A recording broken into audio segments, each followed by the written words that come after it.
Hello my dear learners, so once again मैं हूं जीवन मौर्य। स्वागत है आपका अपनी ऑनलाइन क्लास में प्रिया कॉल से। और देखिएगा, इसमें हम जो 10th क्लास का डिस्कस करेंगे, चैप्टर 4 है Socrates.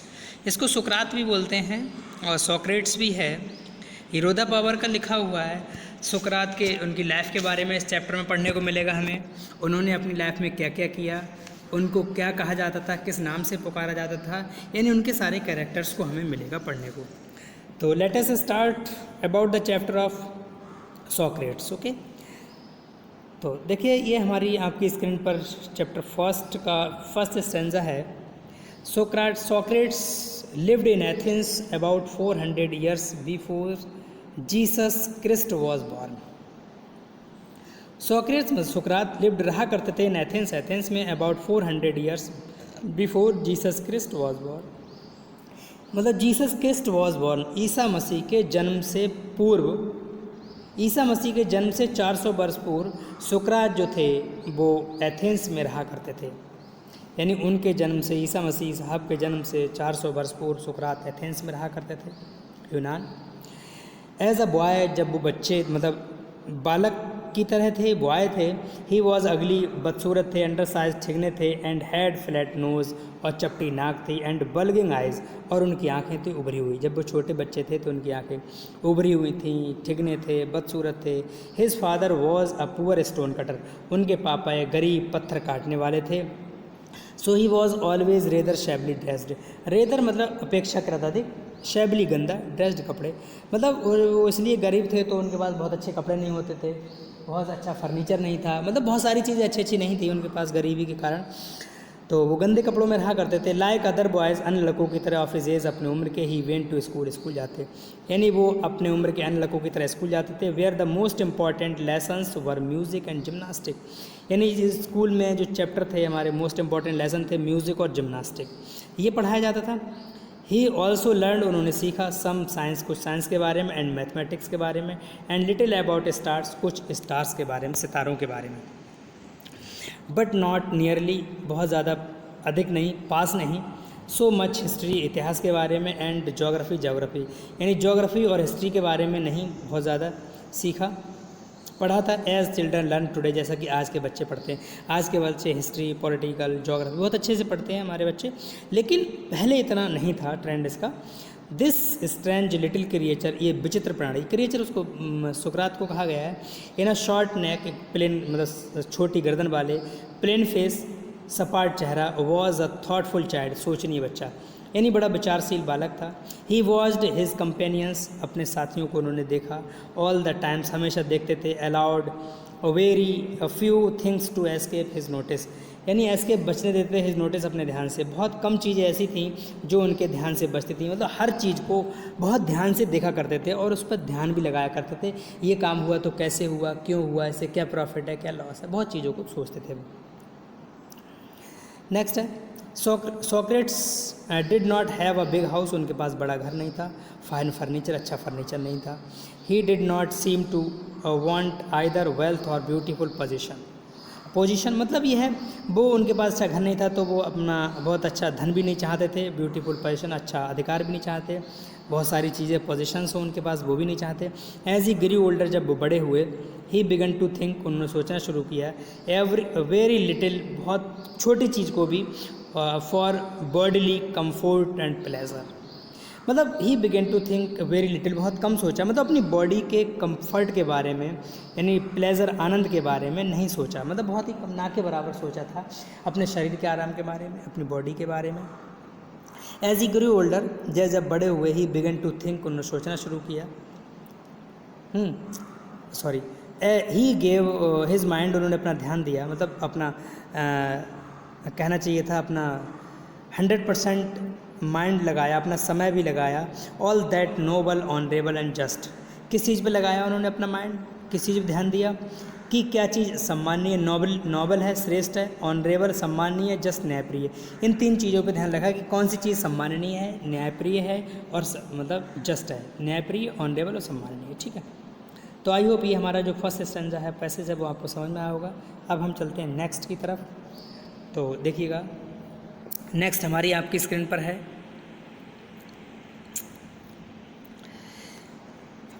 Socrates went round, Socrates जाते थे, the town on the foot, कस्बे को जाते थे, कस्बे में जाते थे पैदल, ऑन फुट पैदल, and talk to the people, लोगों से बात करते थे। सोक्रात जो थे वो पैदल जाया करते थे कस्बे में और लोगों से बात करते थे। The Athens began to look for his familiar figure in the streets, मतलब हिज फैमिलियर फिगर, अपने परिचित चेहरे को, इन द स्ट्रीट्स, गलियों में, टू से देयर, कहते थे फ्रेंड, दोस्त। यानी जब वो एथेंस में जाना शुरू किया, एथेंस नगर में जाते थे, तो था क्या कि उनको जो फैमिलियर फिगर था, मतलब परिचित चेहरा था, वो गली में जाता था, लोग पहचानते थे उनको। फ्रेंड्स कहते थे यस दैट, हाँ दैट्स सोक्रेट्स, ये हाँ सोक्रात ही है। कम आइए, along and talk to him, come आइए, along and talk to him, और बात करते हैं। सोक्रात से लोग कहते थे कि आओ बेटा, आओ हम बात करते हैं। आफ्टर सम टाइम, कुछ समय के बाद, Socrates became famous as a teacher, सोक्रात जो थे वो एक टीचर के रूप में फेमस हो गए। ही वॉन्डर्ड अलॉन्ग द रोड्स, वो सड़कों के किनारे टहलने लगे। And stood in many markets, और बहुत सारी मार्केट प्लेसेस इकट्ठे मतलब खड़े हो जाते थे। टॉकिंग, बात करते थे, टू एनी वन, हर किसी से भी, who cared to greet him, जो उन्हें सम्मान देता था, मतलब जो सम्मान के पात्र था, जो सम्मान देता था, जो उनकी बात सुनता था ध्यान से, उसको वो उससे बात किया करते थे। दूसरी बात यह है, हिज लिसनर्स, उनके श्रोतागण, वर ऑफन कन्फ्यूज आते थे, दे हैड और यूड, जब बहस होती थी उनसे, विद हिम और आंसर्ड द क्वेश्चंस, जब उनके प्रश्नों का जवाब दिया करते थे, उनके श्रोतागण जो थे वो बड़ा मतलब कन्फ्यूज़ होते थे। Socrates told his countryman, Socrates ने अपने देशवासियों को बताया, that every one must learn to think for himself, हर आदमी को अपने बारे में सोचना सीखना चाहिए। यानी उन्होंने बताया कि must learn to think for himself, अपने आप में व्यक्ति जो है वो अपने बारे में कैसे सोचे, ये बात उन्होंने सोक्रात ने सबको सिखाई थी। सो इसलिए that by using his reason, अपने कारणों का यूज़ करे, प्रयोग करे, ही वुड हैव पावर, उसके पास शक्ति होगी, टू सी, देखने की, what was right, just, true and beautiful, यानी ट्रू और ब्यूटीफुल, ये पावर उसके पास आ जाएगी अगर वो अपने आप में, अपने बारे में अपने आप सोचना सीखना शुरू कर देगा। He wanted Athens to be a perfect state, he wanted, वो चाहते थे एथेंस को बनाना परफेक्ट स्टेट, संपूर्ण राज्य, यानी परफेक्ट स्टेट बनाना चाहते थे।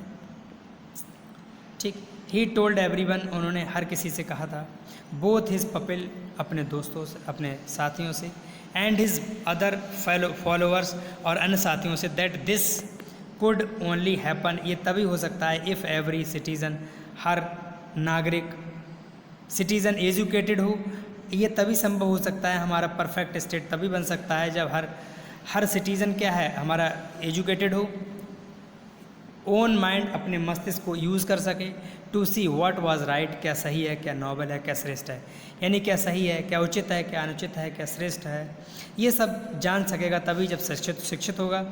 ही बिलीव्ड, उसे विश्वास किया, दैट क्वेश्चनिंग, प्रश्न करके, discussing would help them to do, and so he was forever talking to them in all open street. Open street, खुली जगह में बात करता था, गलियों में जाते थे, डिस्कस करते थे सभी लोगों से, यानी हेल्प टू दैम, और उनकी मदद करते थे, फॉर एवर टॉकिंग, और हमेशा लोगों से बात करते थे, यानी वो जाते गलियों में और बात करते थे सभी से ही। ठीक है, नेक्स्ट है हमारा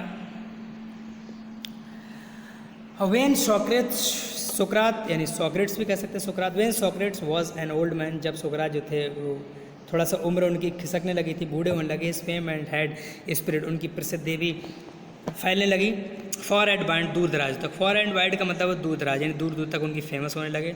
the house of many a rich man opened its door to him, यानी घर जो थे बहुत सारे धनवान लोगों के खोल देते थे अपने लोग दरवाजे उनके लिए, यानी अपने घरों के लोग दरवाजे उन सोक्रात के लिए खोल दिया करते थे। कहते थे कि हमारे ये मित्र हैं, मतलब हमारे मेहमान हैं, उनका बड़ा सम्मान करते थे, क्योंकि सोक्रात जो थे वो लोगों को अच्छी बात बताते थे, कभी भी लोगों को मिसलीड नहीं किया, ज्ञान की बात बताई उनको, जिससे लोगों को फ़ायदा भी होता था। For the people left felt honoured, लोगों ने सम्मान महसूस किया, have him as their guest, मतलब मेहमान के रूप में उनका सम्मान करते थे सोक्रात का सभी लोग। बाय डिग्रीज, धीरे धीरे, सोशल ग्रुप, बाय डिग्रीज मतलब कहना चाहिए धीरे धीरे, social group of people gathered around him, उनके चारों ओर सामाजिक ग्रुप इकट्ठा होने लगा। Followed him when ever he went, जहाँ कहीं भी जाते तो लोग उनके साथ साथ जाते थे, उनके पीछे पीछे जाने लगे थे। और दूसरा among them was young man called Plato, उनके साथ एक नौजवान व्यक्ति था उनमें जिसका नाम प्लेटो था। हु ट्रेजर्ड एवरी वर्ड, मतलब जो उनके हर शब्द को सुनता था, अपने पास सुरक्षित रखता था, लोगों को भी बताता था वो। विच मास्टर अटर्ड, जो उसके मास्टर मतलब मालिक, जो उसके गुरु कहा करते थे, गुरु मतलब सुकरात का शिष्य था प्लेटो। तो ये प्लेटो हर चीज़ को, उनकी हर बात को ध्यान सुनता था। इन द लेटर ईयर्स, कुछ समय बाद ही बीकेम, वो फेमस हो गए as a teacher as the सुकरात हिमसेल्फ, सुकरात जो थे वो एज अ टीचर कुछ समय बाद फेमस हो गए एथेंस में, यूनान में। तो आई होप ये हमारा जो एक्सप्लेनेशन हमारे लर्नर्स को समझ में आया होगा। तो फिर कल मिलते हैं हम आपसे नेक्स्ट वीडियो में इसी के सेकंड पार्ट के साथ। तब तक के लिए thank you very much, see you.